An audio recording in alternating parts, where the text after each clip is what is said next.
Donald Trump's the 47th president of the United States. What does this mean for America's economic future? Let's get into it. All right, guys, I just want to say this first. I think it's whether you hate or love Trump, the fact that he won his first campaign, never ever being in politics, he gets in, he loses his second, right? Yep. He's gone. Then he comes back. He runs again. He gets shot at. What else happens? He gets prosecuted. Yep. And some of you could argue some of those prosecution things were not really that great. Like very targeted. Yeah, very targeted. And he brings a coalition of several Democrats together to join him in the Republican Party. And he becomes an extremely populist presidential candidate. He gets in and he wins again. You got to admit, that is pretty incredible. Yeah. Like, I don't think anybody else has ever done this in history, have they? Any other president? Possibly a long time ago, but not in recent history. Not in recent. It's nuts. And I'm really looking forward to seeing what he has in store for us. Now, some of you out there might not like Trump. That's fine. We're not here to convince you to like Trump. We're here to just talk about what the future will look like going forward. And we're here to try to say, hey, we're not out to harm anybody. I think the idea of putting America first is a good thing. Taking care of American citizens is a great thing. But there's different ways to go about it. So let's get into it. Let's get into his immigration policy. So immigration itself, how does it affect the economy? We're not going to get into the politics of it, but the economy specifically. Yeah. So Charlie, this is an interesting discussion. So immigration is a huge net positive for America. Got it. America was built around immigration. There's a reason why we have a quote about immigration on the Statue of Liberty. Immigration and liberty and America go hand in hand.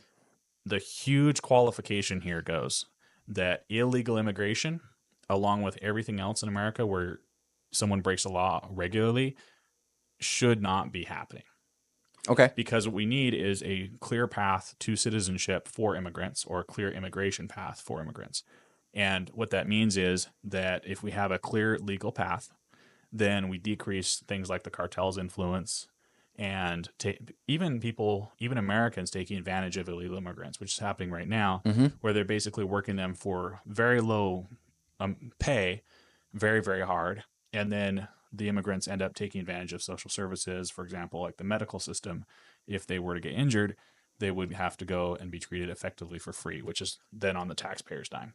Not to even mention the security aspect of it. Yeah, very fair. Okay, cool. So overall, he's going to tighten up. Obviously, we know he's going to tighten up the border, probably reinforce his Remain in Mexico Act. There's probably going to be more stuff that he's going to add to it. Let's see. Yeah, listening to what J.D. Vance, Vivek Ramaswamy, and so on are talking about, they definitely want to decrease or eliminate illegal immigration and streamline the path to citizenship. Which sounds pretty good. Yeah. If they can do that, that's great. I'm for that. I think most people would be for that. Most immigrants would be for that, right? I mean, I shouldn't speak for most immigrants, honestly, but yeah, I believe that is long-term the best path, especially for immigrants from South America coming to the United States and South and Central America. Because right now, the United States doesn't have an effective way to block cartel influence. This is something that doesn't really come up in the news, but I think it's a huge issue because the Biden-Harris administration has opened up a lot of routes for the cartels now to basically roam freely in America, which maybe for those of us who are American citizens isn't too big of a deal. But if you're an immigrant from Mexico who got away from the cartels, having that influence extend to the United States is a serious, serious thing. So this is actually helpful for immigrants in general. Yeah. Okay. Wow. You don't even think about that. Yeah. If that hasn't become an issue yet, I anticipate that it will at some point.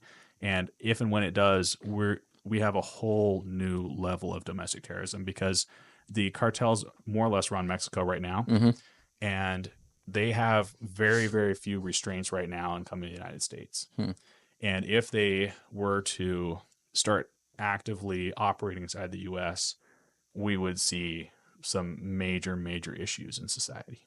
Yeah. No, definitely. Definitely. It's awful. And it would affect the economy too, because as soon as gangs start taking over things, small businesses can't do what they need to do. And yeah, Yeah, it's not good. it's not a good thing. So a clear immigration process, secure borders so that you don't just have free flowing illegal operations coming across the border is huge. And with that, I think a good asylum process is Yeah, also critical, I because agree. there are bad things happening elsewhere in the world, and freedom seeking people from those regions should be allowed to reintegrate in the United States. I mean, look at World War II.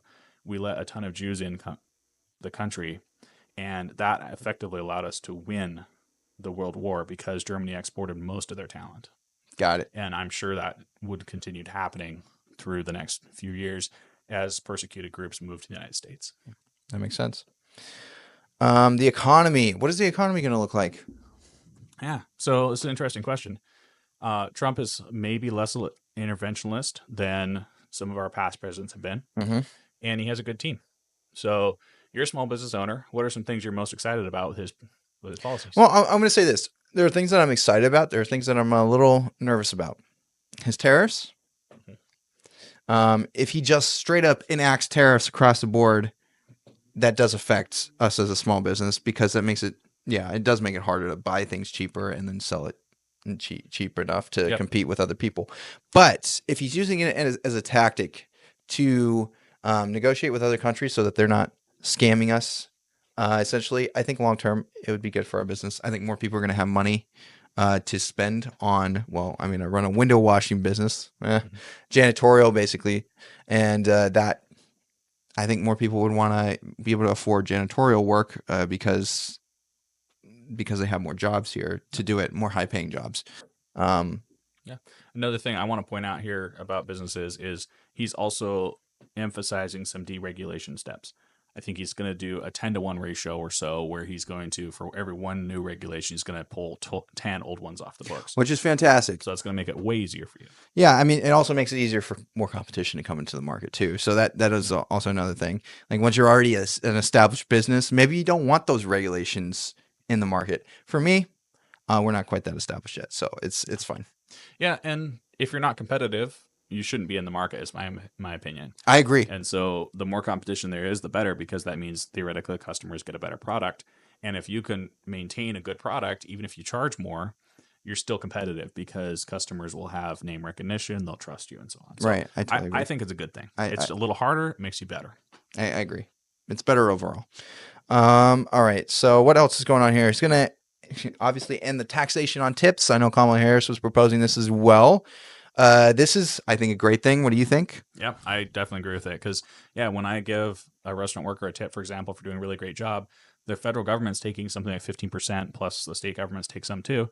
And now if I know that the majority of that tip goes directly to them, that makes me much more comfortable with the whole idea of tipping them even a larger amount, because I know they're getting it. I'm not handing it off to some other entity. Yeah. Sorry, I skipped a few things too. He also said provide a middle class, upper class, lower class, business class, big tax cut. What exactly does that mean? Yeah, so this is kind of his whole idea of economics. Because some people says he uses trickle down economics, right? To cut taxes across the board for everyone, and then companies can then give more money to people.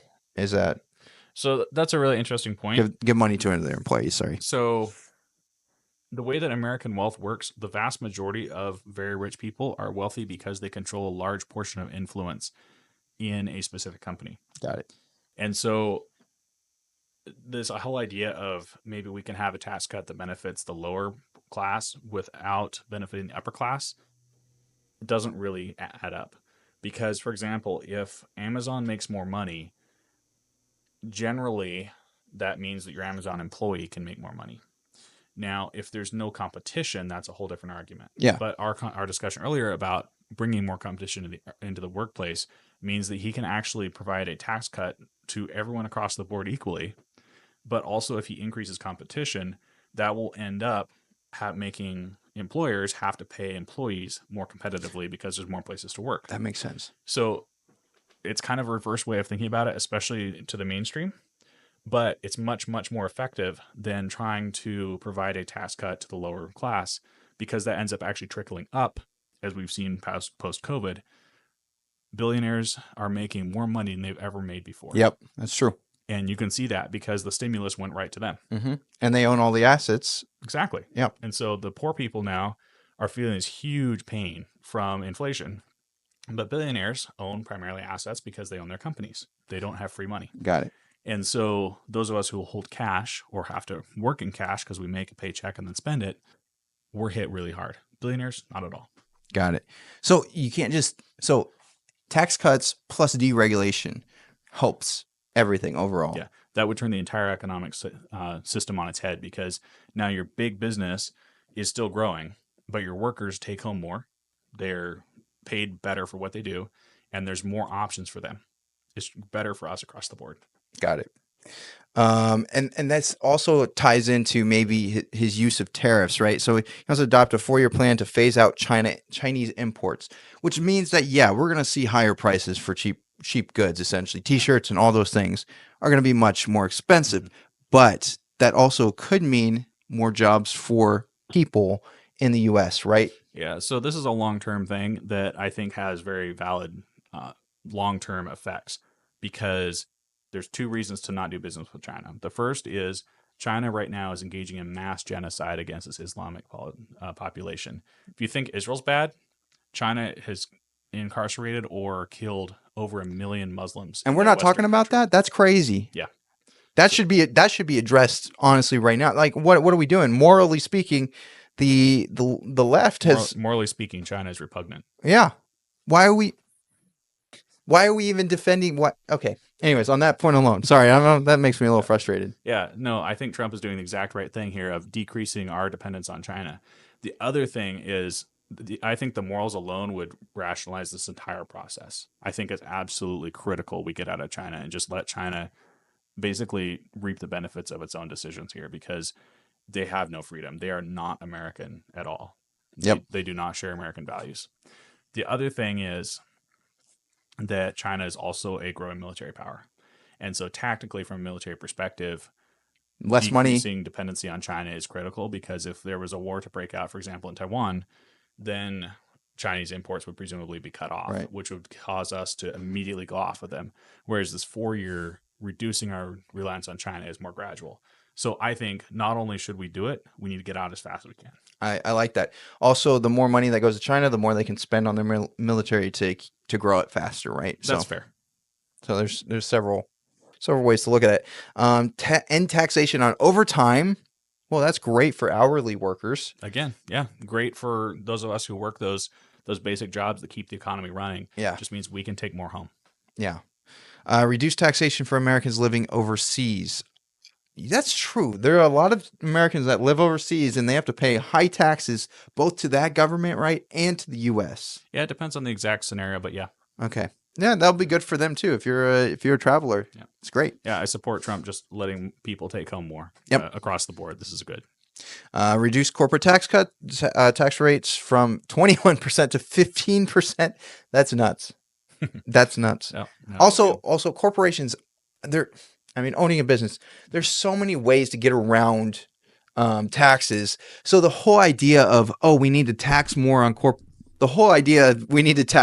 corporations, it doesn't make a whole lot of sense, because there's always a way for a business to get around it. However, I do understand that taxes do also give some incentive for the business to invest more into the business itself. That is true. And by keeping some income tax, Trump will or some business tax, that incentive will remain there. Yeah. Put a temporary cap on credit card interest rates. I don't know if I agree with that one. What do you think? This one, yeah, I disagree on, because I don't think that you should regulate the interest rates necessarily. Credit cards are predatory lenders, absolutely, but people continue to use them, and I think that economic system needs to be allowed to play out. Now, what I would support is some mandatory education changes in public high school, where you're mandated to take maybe a year or 2 of personal finance, and as a part of that, talk about credit cards and the alternatives to credit cards, because the average American is very uneducated about this subject. Yeah, I totally agree. I also think increasing the ability for, I don't know what the market looks like for credit cards and how hard it is to get into that market, but increasing the ability for people to get into being able to provide more credit cards into the market would also make it so that, yeah, they might say, hey, we're going to have a lower interest rate because we're trying to compete with all these other people. The more competition, the better, right? Yeah, so the interest rate discussion is interesting because personal loans and pulling money out of your home and other forms of debt are already there Right. and they're already cheap. People pay for credit cards, I think, just because they're uneducated and they're convenient. They are very convenient and they have some good benefits with them, like with regards to traveling. I know if you're somebody who needs to use credit cards a lot, it's a good way to. Yeah. So yeah, credit cards definitely have an application, but carrying credit card debt, I think, is purely I agree. convenience and lack I of agree. education You about should it. you should never carry credit card debt. Yeah. Never, never, never, never. That's so stupid. Whereas using them for business purposes, for building, and you can pay them off, that's the way to use them. Yes. But other than that, yeah, no, never, ever, ever have credit card debt. Cut car insurance rates by 50%. Again, what do you think? Nothing, not really something you can control. I know. If I you can don't know do why it, he's it's great. proposing that. Otherwise, yeah, whatever.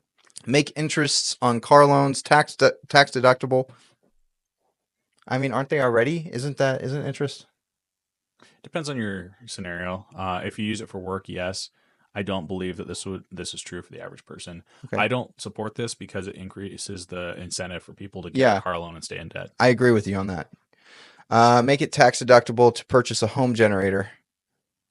Oh, okay. So what's this, Brian?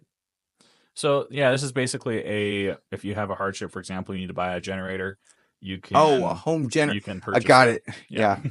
So yeah, it's helpful, and I think it would help people plan ahead, especially if they know they Yeah. can deduct it from their taxes. So maybe they're incentivized to keep it running and get one more than they otherwise would. But yeah, I think I support it. It's fine. It's And not a big deal, but it seems like also would help. it also is good if there is, in the future, if there is some kind of war, everybody having a generator might not be a bad thing, right? Because now we don't have to rely on the grid fully. Anyways, so overall, Brian here, it looks like create babies bonuses. I like that. Yep. That would be cool. All right. So overall, for his economic policies, what do you think? I think they're an interesting direction. They're different from what we've done in the past. Okay. They kind of end that whole direction of overregulation and growing government. And it's going to be a very interesting thing to see over the next 4 years what happens. And there are a few things you're like, okay, I don't know if you can control that fully with regards to like interest rates and stuff. Exactly. Yeah. There's presidents always make campaign promises that they can't follow through on. Harris definitely did this, and Trump has as well. Yes. So it's just a characteristic of American. Trump is a little different though. politics. It seems like he does try to follow through on a lot of his promises. Yeah, but for example, like that one that there's just no way for him to decrease car insurance rates easily. That's something that he could say that he might be able to affect slightly, but realistically, it's not gonna. He can't just sign an executive order and say charge half as much because the insurance rates are driven primarily by actually the value of the property that the car is driven around. For example, the cost of other cars and so on. Mm-hmm. And so, yeah, you can cut the margin for the company, but in general, this is more driven just based on the cost of the actual goods being replaced. You gotta let the market regulate, not the Exactly. government. Yeah, this whole idea of the government regulating that is kind of ridiculous, and I don't know why even Trump's proposing that. Anyways, foreign policy and military. We'll go over this maybe real fast. How would this affect the economy? So, ending war is generally good. Now, the American industrial complex is a large portion of our Military industrial complex. military industrial complex. Yes, thank you. Is a large portion of our GDP and so on. And so it is definitely a benefit to us. However, in general, I think investing more in things that have long term growth rather than things that you just blow up are helpful. And investing in the military industrial complex alone doesn't really help the average citizen, right? It just There are some jobs driven by it, and I think we would notice it if it was gone. okay. Fair enough. Health and Human Services. So he wants to keep Social Security, retirement age unchanged. So he's still going to keep Social Security. Everybody, he's still keeping Social Security and Medicare. Personally, I don't think it's been a net good on society overall. It's nice, I guess, for people It's nice for people to have that, but it seems like it's been a big Ponzi scheme. Yeah, we should do a future video on these programs because I think there's a lot to talk about. But yeah, basically what Trump is saying is that he won't touch it. And this has been a big Democratic talking point. He wants to kill both of these off. And I think he has promised just to leave things status quo, which is they are running out of money and they are inefficient, but Trump is going to keep them, which is a position that I think is fine for now because people do rely on these programs. Yeah, I agree. He did mention no tax on Social Security, and so that I think is it doesn't make sense for Social Security to be taxed. The government's giving you money, and then they just take some of it back. It just seems like well, and there's costs to doing that, right? There's extra costs when you transact. Somebody's got to be hired to take that money back from you, and that's extra money in the federal government, whereas it could be in the private sector, potentially creating more competition. Yeah, exactly. He's taking from retirees to hire more IRS agents. So yeah, I support that. Simplifying things. Create tent cities for the homeless and be removed. It seems like he wants to help get rid of the homeless problem in America. IVF, that's not really economic. Ban urban camping and arrest violators. What do you think about this? I think this does have an impact on local businesses and stuff. I think this could be better for businesses in general, right? But I don't think he has complete control over the cities.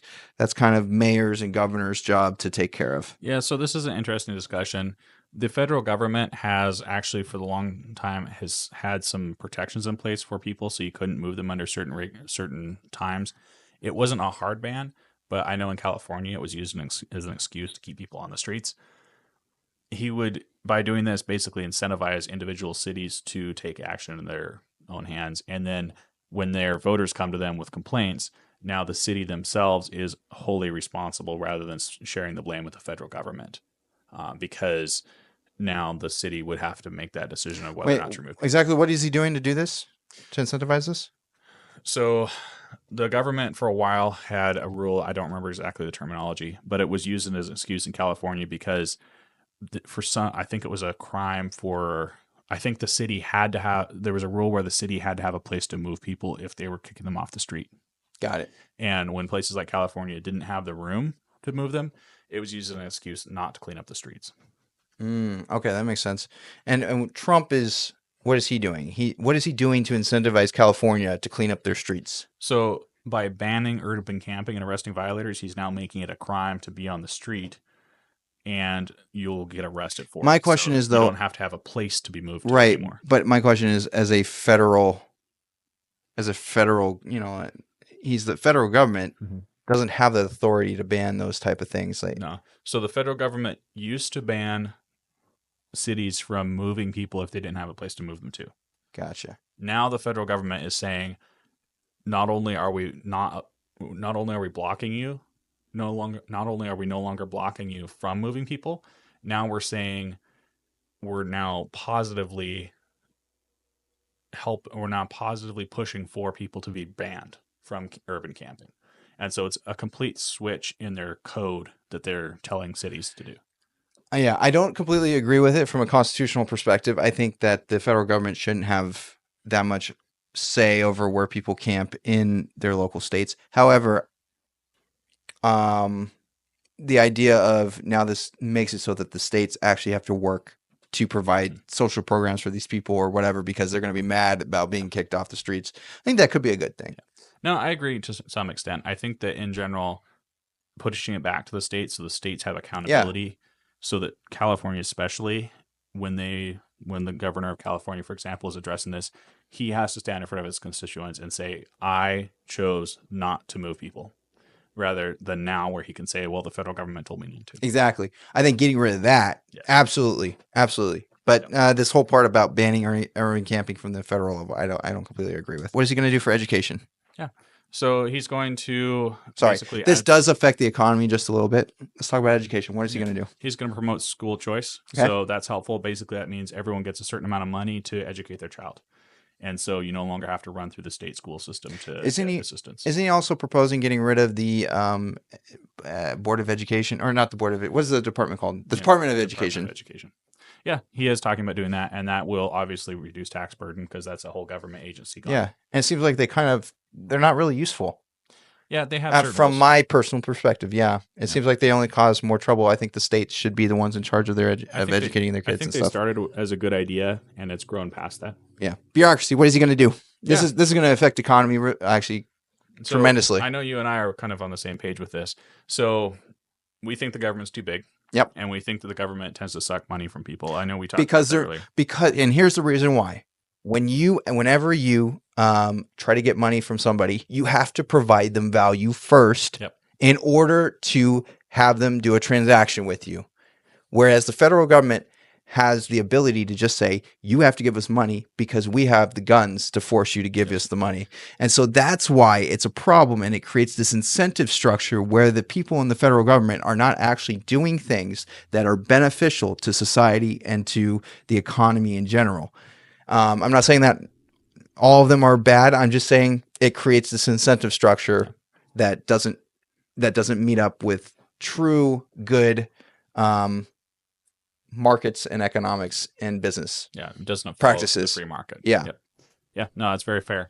And one of the things that he's talked about is having Elon Musk run a Department of Government Efficiency. And what Elon is saying right now, and he does tend to overstate things, but he thinks he can pull $2 trillion worth of expenditures off the U.S. government budget. That would have meant, if he can do that, that means that the net deficit from the Biden administration, which is about $8 trillion in 4 years, would have been a government balance budget every single year. That's crazy. And we would have paid the U.S. debt down, because if you balance the budget every year and you continue paying on the debt, you will have dropped the debt. Because right now what we're doing is we're paying the interest of the debt, right? Yep. And I think we're paying it off too. Okay. As well. Cool. Yeah. So no, it's a huge deal, and decreasing government bureaucracy is that first step to helping the average person pay less in inflation and taxes, decreasing the size of the government, and making it work better for all of us. And he's going to do this by getting rid of things like DEI, maybe even getting rid of certain departments. What else would he do? Yeah, there's a couple of big ones here. So decrease spying on citizens, make the government work for us, not us for the government. All these kind of things where we're going to spend less money in DC and on DC special projects, and instead just keep it with the citizens rather than taxing it up to the government and then handing some of it back to us. Yep. Cool. So climate change and energy transportation, this does affect the economy a little bit too. Again, it just comes down to bureaucracy being eliminated with regards to a lot of the climate change stuff. And so, so Biden passed a climate deal that is part of the reason that we experienced high inflation was the government printed a lot of money for these certain mandates. Trump is going to roll some of that back. Two schools of thought about this. Less inflation and less regulation is good. It helps grow business, but there's also this risk of damage to the climate. And so, depending on your worldview, but some of those may outweigh the other. I'm gonna counter that. The damage that we've also been damaging, like the whales in, I forgot which state, off the coast which state, but on the east side of the states, there's whales washing up on the shore because of the vibrations that are coming from the windmills that are put in the water, right? And also the fact that these windmills kill a lot of birds, and the net energy that we get out of the windmills is not worth the amount of effort to put them in. And there seems to be like they need to be heavily subsidized in order to make them work at all, which seems pointless. So getting into maybe nuclear would be a better option for cleaner energy. Solar panels, there's some argument that as technology progresses, those could be really good too, but we'll see. Yeah, those are all great points. And I think the upshot is that in general, you can't always engineer the perfect solution and keep quality of life the same. And so Trump, I think, is taking one route. The Biden-Harris administration took a different route. And it'll be interesting to see over the next 4 or so years how things change. And I want to make this other point. America does produce their oil, their natural gas. The way we get it and process it is much cleaner than the rest of the world. So by us cutting off our production to buy stuff from Russia or Saudi Arabia or something, it means that we're not really benefiting the climate. And I like to see the numbers on this because I don't know exactly, but that's my take on that. You're correct that we're cleaner, but we also consume more energy per capita than any other country. That's fair. And so it is kind of this two-edged sword of, yeah, we do it more cleanly, but we do consume a lot of it. What I would be interested in seeing, for example, is rather than pushing these green initiatives that are inflationary and cause other issues, doing some incentives and kind of helping to make things like hybrid cars, for example, or more energy efficient systems more readily available.